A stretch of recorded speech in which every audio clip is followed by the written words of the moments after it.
ಶ್ಲೋಕಗಳ ಭಾವಾರ್ಥವನ್ನ ಶ್ರೀ ಗುಣದರ್ಪಣದ 2 ಶ್ಲೋಕಗಳ ಭಾವಾರ್ಥವನ್ನ ಗಮನಿಸಿದ್ದೇವೆ. ಇವತ್ತು 3ನೇ ಶ್ಲೋಕದ ಭಾವಾರ್ಥವನ್ನ ನೋಡೋಣ. ಮಾತರ್ಲಕ್ಷ್ಮೀ ನಮಸ್ತುಭ್ಯಂ ಮಾಧವ ಪ್ರಿಯಮಾನಿನಿ ಯುವಾಂ ವಿಶ್ವಸ್ಯ ಪಿತರಾ ವಿತರೇತರ ಯೋಗಿನೋ. ಲಕ್ಷ್ಮೀ ಮಾತಃ, ಲಕ್ಷ್ಮಿ ನೀನು ನನ್ನ ತಾಯಿ ಆಗಿದ್ದೀಯಾ. ಯಾಕೆ ಅಂತಂದ್ರೆ ಇಡೀ ಜಗತ್ತನ್ನ ಸೃಷ್ಟಿ ಮಾಡಿದವರು ಲಕ್ಷ್ಮೀ ನಾರಾಯಣರು. ನಾರಾಯಣನ ಮತಿಗೆ ತಂದೆ ಅಂತಾದಾಗ ನೀನು ನಮಗೆ ತಾಯಿ ಆಗಲೇಬೇಕು. ಲಕ್ಷ್ಮೀ ಮಾತಃ, ನೀನು ತಾಯಿ ಆಗಿದ್ದೀಯಾ. ತುಭ್ಯಂ ನಮಃ, ನಿನಗೆ ನಮಸ್ಕಾರ. ನೀನು ಮಾಧವ ಪ್ರಿಯಮಾನಿನಿ. ಮಾಧವ ಅಂತಂದ್ರೆ ನಾರಾಯಣ. ನಾರಾಯಣನಿಗೆ ಅತ್ಯಂತ ಪ್ರೀತಿ ಪಾತ್ರಳಾದವಳಾಗಿದ್ದಿ. ನೀವಿಬ್ಬರೂ ಕೂಡ ಯುವಾಂ ವಿಶ್ವಸ್ಯ ಪಿತರಾವ್, ಇಡೀ ಜಗತ್ತಿಗೆ ತಂದೆ ತಾಯಿಗಳಾಗಿದ್ದೀರಿ. ಯಾವುದೋ ಒಂದು ದೇಶಕ್ಕೆ, ಒಂದು ಕಾಲಕ್ಕೆ, ಕೆಲವು ಜನಕ್ಕೆ ಅಂತಲ್ಲ, ವಿಶ್ವಸ್ಯ ಇಡೀ ಪ್ರಪಂಚಕ್ಕೆ ಪಿತರವು. ಪಿತರವು ಅಂತಂದು ಹೇಳಿದ್ರೆ ತಂದೆ ತಾಯಿ ಅನ್ನೋದು ಸಾಮಾನ್ಯ ಅರ್ಥವಾದ್ರೆ ಪಾತೀತಿ ಪಿತಾ, ರಕ್ಷಕರಾಗಿದ್ದೀರಿ. ಸೃಷ್ಟಿಕಾಲದಲ್ಲಿ ಅಷ್ಟೇ ಅಲ್ಲ, ಪ್ರಳಯ ಕಾಲದಲ್ಲಿ ಪರಮಾತ್ಮನ ಹೊಟ್ಟೆಯಲ್ಲಿಟ್ಟು ರಕ್ಷಣೆ ಮಾಡುವವರು.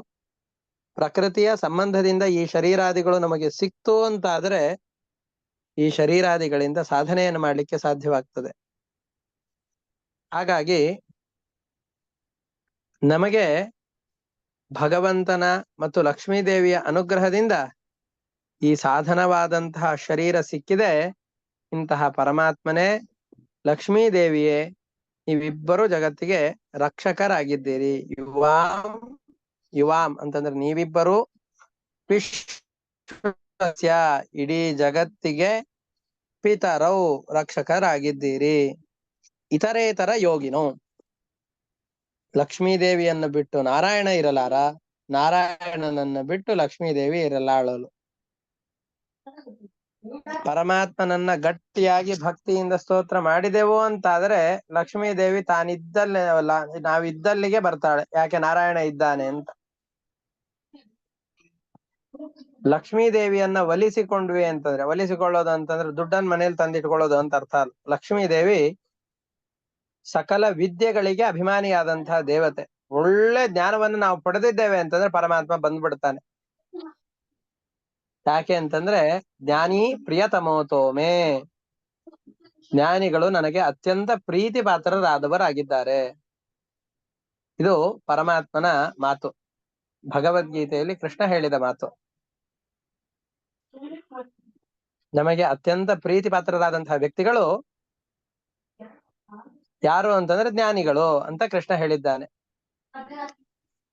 ಸಕಲ ಭಗವತ್ ತತ್ವದ ಜ್ಞಾನವನ್ನ ಲಕ್ಷ್ಮೀದೇವಿಯ ಅನುಗ್ರಹದಿಂದ ಪಡೆದುಕೊಂಡು ನಮ್ಮ ತಲೆಯಲ್ಲಿ ಜ್ಞಾನವೆಂಬ ಲಕ್ಷ್ಮಿಯನ್ನ ನಿಲ್ಲಿಸಿಕೊಂಡಿದ್ದೇವೆ ಅಂತಾದರೆ ಅಲ್ಲಿ ಪರಮಾತ್ಮನು ಕೂಡ ಬಂದು ನೆಲೆಸಿ ಬಿಡ್ತಾನೆ. ಹಾಗಾಗಿ ಇತರೇತರ ಯೋಗಿನು, ಯೋಗ ಅಂತಂದ್ರೆ ಸಂಬಂಧವುಳ್ಳವರು. ನಾರಾಯಣನ ಸಂಬಂಧ ಲಕ್ಷ್ಮಿಗಿದೆ, ಲಕ್ಷ್ಮಿಯ ಸಂಬಂಧ ನಾರಾಯಣನಿಗಿದೆ. ನಾರಾಯಣನನ್ನು ಬಿಟ್ಟು ಲಕ್ಷ್ಮಿ ಇರಲಾರಳು, ಲಕ್ಷ್ಮಿಯನ್ನು ಬಿಟ್ಟು ನಾರಾಯಣ ಇರಲಾರ. ಅದನ್ನ ಹೇಳ್ತಾ ಇದ್ದಾರೆ ಇತರೇತರ ಯೋಗಿನೋ.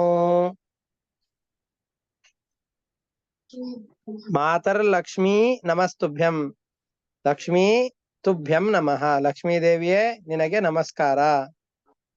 ನೀನ್ ಏನಾಗಿದ್ದೀಯಾ? ಮಾತಃ, ನನ್ನ ತಾಯಿ ಆಗಿದ್ದೀಯ. ನನಗೆಲ್ಲ ಕಾಲದಲ್ಲೂ ಕೂಡ ಜ್ಞಾನವನ್ನು ಕೊಟ್ಟು ರಕ್ಷಣೆ ಮಾಡುವವಳಾಗಿದ್ದಿ. ನಮಗೀಗಿರುವಂತಹ ಶರೀರ ಪ್ರಾಕೃತವಾದ ಶರೀರ. ಪ್ರಾಕೃತ ಅಂದ್ರೆ ಪ್ರಕೃತಿಯಿಂದ ಜನ್ಯವಾದ ಶರೀರ ಇದು. ಪ್ರಕೃತಿ ಅಂದ್ರೆ ಲಕ್ಷ್ಮೀದೇವಿಯೇ. ಚಿತ್ ಪ್ರಕೃತಿ ಲಕ್ಷ್ಮೀದೇವಿ, ಅವಳ ಶರೀರ ಜಡವಾದ ಪ್ರಕೃತಿ. ಅದರಿಂದ ನನಗೆ ಈ ಶರೀರ ಬಂದಿದೆ ಅಂತಂದ್ರೆ, ಒಂದು ತಾಯಿಯ ಶರೀರದಿಂದ ಮಗುವಿನ ಶರೀರ ಹೇಗೆ ಬರುತ್ತೋ ಹಾಗೆ ಲಕ್ಷ್ಮೀದೇವಿಯ ಶರೀರವಾದ ಪ್ರಕೃತಿ ತತ್ವದಿಂದ ಈ ಪ್ರಾಕೃತವಾದ ಶರೀರ ನನಗೆ ಬಂದಿದೆ. ಹಾಗಾದ್ರೆ ಈ ಶರೀರಕ್ಕೆ ಕಾರಣಳಾದ ಲಕ್ಷ್ಮೀದೇವಿಯನ್ನ ಅಥವಾ ಮಾ ಅನ್ನುವಂಥದ್ದಕ್ಕೆ ಜ್ಞಾನ ಅಂತ ಸಂಸ್ಕೃತದಲ್ಲಿ ಅರ್ಥ ಇದೆ. ಮಾ ತನ್ನೋತಿ ಇತಿ ತಹ ಮಾತಃ,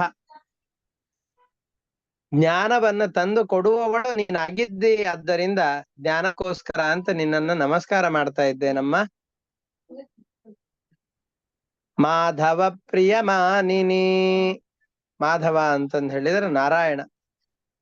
ಮಾಧವ ಆ ಹೆಸರಿನಲ್ಲೇ ಇದೆ. ಮಾ ಅಂತಂದ್ರೆ ಲಕ್ಷ್ಮೀ ದೇವಿಗೆ, ಧವ ಗಂಡನಾದ ಪರಮಾತ್ಮನಿಗೆ ಅತ್ಯಂತ ಪ್ರಿಯಳಾಗಿದ್ದಿ. ಆದ್ಮೇಲೆ ಗಂಡಂದಿರಿಗೆ ಹೆಂಡತಿ ಮೇಲೆ ಸ್ವಲ್ಪ ದಿವಸ ಆದ್ಮೇಲೆ ಅಯ್ಯೋ ಇವಳು ಅಂತ ತಾತ್ಸಾರ ಭಾವನೆ ಬರುತ್ತೆ, ಪ್ರೀತಿ ಕಡಿಮೆ ಆಗತ್ತೆ. ಹಾಗಲ್ಲ, ಪರಮಾತ್ಮನಿಗೆ ಎಂದೆಂದಿಗೂ ಕೂಡ ಪ್ರೀತಿ ಕಡಿಮೆ ಆಗೋದಿಲ್ಲ. ಪ್ರಿಯ ಮಾನಿನಿ, ಯಾವಾಗ್ಲೂ ಲಕ್ಷ್ಮೀ ದೇವಿಯ ಪತಿಯಾದ ನಾರಾಯಣನಿಗೆ ಲಕ್ಷ್ಮೀ ದೇವಿ ಮೇಲೆ ವಿಪರೀತವಾದ ಪ್ರೀತಿ ಇದೆ. ಪ್ರಿಯಬಾನಿನಿ, ಅತ್ಯಂತ ಪ್ರೀತಿ ಪಾತ್ರಳಾದ ಹೆಂಡತಿಯಾಗಿದ್ದಿ.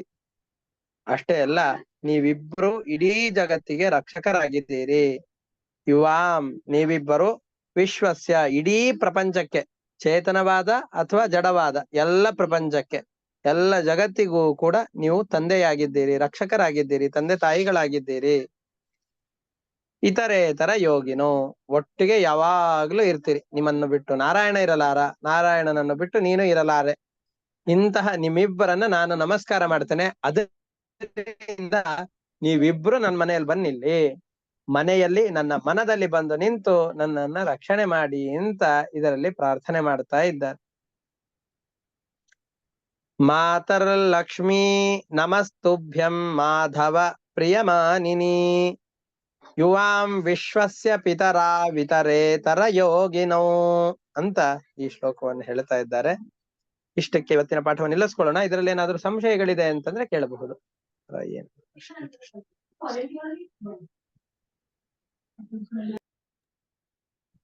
ಗುರುಗಳು ಯೋಗಿನೋ ಅಂತ ಹೇಳಿ ಅಂದ್ರೆ ಒಬ್ಬ ಮತ್ತೊಬ್ಬರ ಸಂಬಂಧ ಉಳ್ಳವರು, ಇಬ್ಬರು ಒಟ್ಟಿಗೆ ಇರುವವರು ಅಂತ ಅರ್ಥ. ಒಟ್ಟಿಗೆ ಇರುವವರು. ಯೋಗ ಅಂತಂದ್ರೆ ಸಂಬಂಧ, ಇತರೇತರ ಅಂತಂದ್ರೆ ಪರಸ್ಪರ ಒಟ್ಟಾಗಿ ಇರುವವರು ಅಂತ ಅರ್ಥ. ಇತರೇತರ ಅಂದ್ರೆ ಏನ್ ಸರ್? ಪರಸ್ಪರ ಅಂತ ಅರ್ಥ. ಒಬ್ಬರು ಇನ್ನೊಬ್ಬರು ಅಂತ ಅಂತೀವಲ್ಲ, ಇತರೇತರ ಅನ್ನೋದಕ್ಕೆ ಒಬ್ಬರು ಮತ್ತೊಬ್ಬರು, ಪರಸ್ಪರ ಅನ್ನುವ ಅರ್ಥ.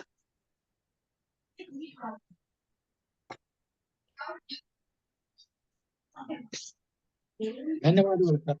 Thank you. ಧನ್ಯವಾದಗಳು ಗುರುಗಳೇ. ಏನು